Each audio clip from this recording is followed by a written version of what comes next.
Well, Joe Biden is still 2 weeks or so away from his inauguration as president, but his ability to deliver on his promises may hinge on events later in the day, because Georgia has 2 runoff Senate elections, and they'll decide which party controls the upper chamber. If Mr. Biden's Democratic Party picks up both seats, then the House will be split 50-50, and that would give the Vice President, Kamala Harris, the deciding vote. It would also mean an easier passage for Mr. Biden's appointment of administration officials and federal judges. Republicans have held sway in the Senate for the past 6 years. Here's Nomia Iqbal in Georgia. The men standing with Joe Biden might just be his most important friends right now. Democrats Pastor Raphael Warnock and investigative journalist Jon Ossoff are running for Georgia's 2 Senate seats.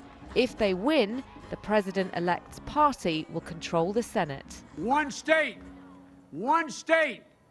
can chart the course, not just for the next 4 years, but for the next generation. For people in Georgia, this means campaigning has never stopped. The place that we demand better is at the ballot box.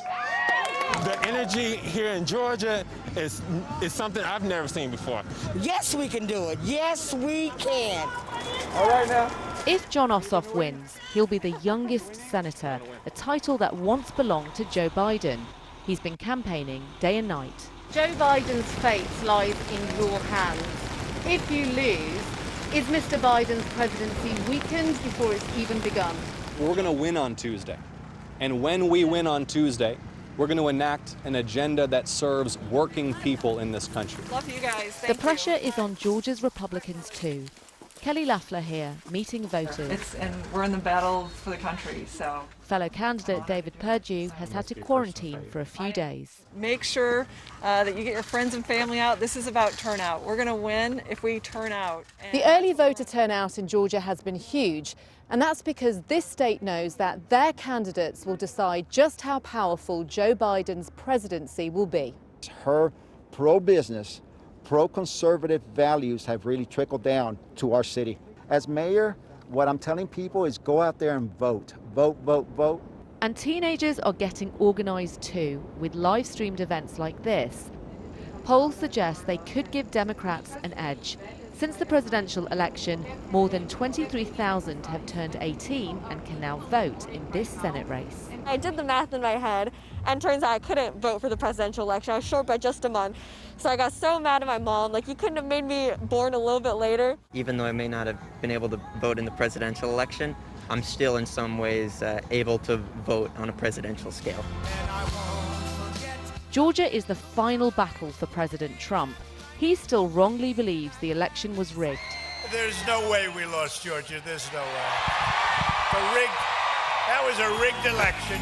Some Republicans worry he could put off voters, giving an advantage to Joe Biden. Nomia Iqbal, BBC News, Georgia. Well, let's get a bit more from Messrs Trump and Biden, shall we? They campaigned at rival rallies in Georgia, as we were saying. Mr Trump repeated his claims that Democrats are trying to steal the presidential election, despite his lawyers having had some 60 challenges now thrown out of court over lack of evidence. As for President-elect Joe Biden, he criticised the Trump administration's coronavirus response and said a Senate majority would boost his administration's response. Let's hear a bit more of what they had to say.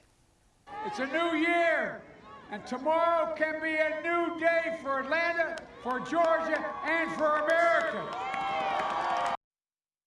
By electing John and the Reverend, you'll be voting to get the states the resources they need to get the vaccines distributed. It's a shame what's happening now. It's a literal shame. I've said it before, getting America vaccinated will be one of the most difficult operational challenges this nation has ever faced. But we've known it for the last months. This administration has gotten off to a god-awful start. The Democrats are trying to steal the White House. You cannot let them. You just can't let them steal the U.S. Senate. You can't let it happen.